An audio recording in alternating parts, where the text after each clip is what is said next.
Nous dépendons tous les uns des autres en manière de ressources phytogénétiques qui sont les éléments constitutifs de notre panier alimentaire. Et donc c'est pour ça que les pays en 2001 se sont mis d'accord sur ce traité international sur les ressources phytogénétiques pour l'alimentation et l'agriculture, avec les objectifs de conserver et d'utiliser d'une manière durable les ressources phytogénétiques pour l'alimentation et l'agriculture, et de partager d'une manière juste et équitable les avantages qui en découlent. Et tout ça pour une agriculture durable et pour la sécurité alimentaire dans le monde. Alors aujourd'hui, comme on parle de l'agriculture et surtout du réchauffement climatique, pensez-vous que les agriculteurs aujourd'hui ou encore les scientifiques sont plus à l'écoute des agriculteurs plus qu'avant? Alors là, j'espère que oui, mais il y en a encore beaucoup à faire. Disons, le traité cherche de connecter les scientifiques avec les agriculteurs. Il y a un sens de collaboration entre les deux. En ce qui concerne le matériel même, disons, les ressources phytogénétiques et aussi l'information sur les ressources phytogénétiques. Donc là, au traité, on a deux éléments très importants et c'est le système multilatéral d'accès et de partage des avantages qui permet l'échange des ressources phytogénétiques entre agriculteurs, scientifiques, obtenteurs, et puis aussi le système multilatéral d'information qui permet d'échanger l'information entre surtout l'agriculteur et le scientifique. Voilà. Mais aujourd'hui, comment estimez-vous la connaissance de ces agriculteurs, notamment face au réchauffement climatique et ses effets dévastateurs? Est-ce que les agriculteurs comprennent vraiment la situation à laquelle le monde fait face? Disons que nous, la communauté du traité international, si vous me permettez d'utiliser ce mot, on cherche vraiment d'aider les agriculteurs, surtout dans les pays en développement.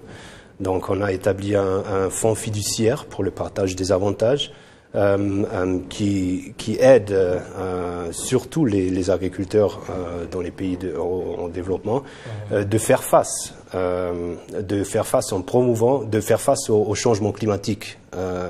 Donc le fonds a soutenu 55 projets dans plus de 60 pays en développement qui ont eu un impact positif sur la vie d'environ 1 million de personnes. Et puis aussi, le traité est le premier instrument international juridiquement contraignant qui reconnaît les droits des agriculteurs. Et par conséquent, le traité incite les pays membres à mettre en place des mesures visant à protéger ces droits. Donc, disons que par le fond et les droits des agriculteurs, le traité cherche de soutenir les agriculteurs, surtout dans les pays en développement, qui sont les bénéficiaires primaires, disons, du système. Non? Les pays en développement ont un défi ou des challenges qui ne sont pas les moindres, notamment l'accès à l'information. C'est quelque chose de très important vu que la majorité des agriculteurs vivent dans des zones rurales, c'est ça? Et aujourd'hui, l'outil Internet, c'est très important pour avoir accès aux informations.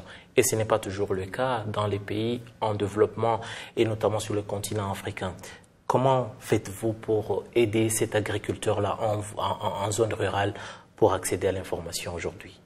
Alors là, vous avez raison et on cherche de faciliter l'accès, premièrement l'accès à cette information par les systèmes qui sont établis, puis aussi par les collections.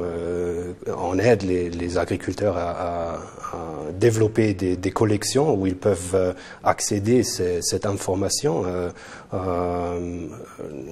disons, soit par les ressources phytogénétiques, le matériel physique et aussi l'élément d'information, voilà.